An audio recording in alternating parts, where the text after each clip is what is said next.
Сәлем достар, сіздермен бірге күліп отырайық бағдарламасы. Және оның жүргізушісі Тоқбаева Аружан. Бүгін бізде қонақта Ермекова Ақмаржан. Сәлем досым, қош келдің. Қош көрдік.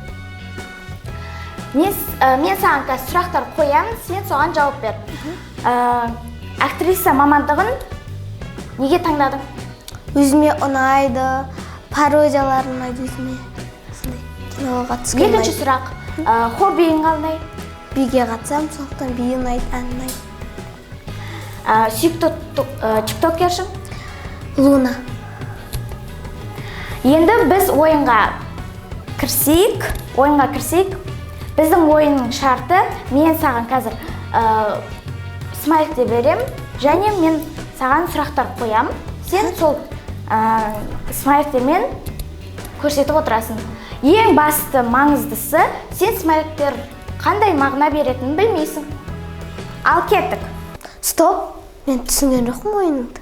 Ой, біле. Ой, біле. Бірінші сұрақ, сен осы бағдарламаға келгендегі көңіл күйің? Екінші сұрақ, саған сен ағайға деген көзқарасың? Үшінші сұрақ, осы Жұлдыздар Академиясына деген көзқарасың? Төртінші, ең соңғы сұрақ, осы бағдарламадан кейін кеткенде. Осымен ойын бітті. Бітті!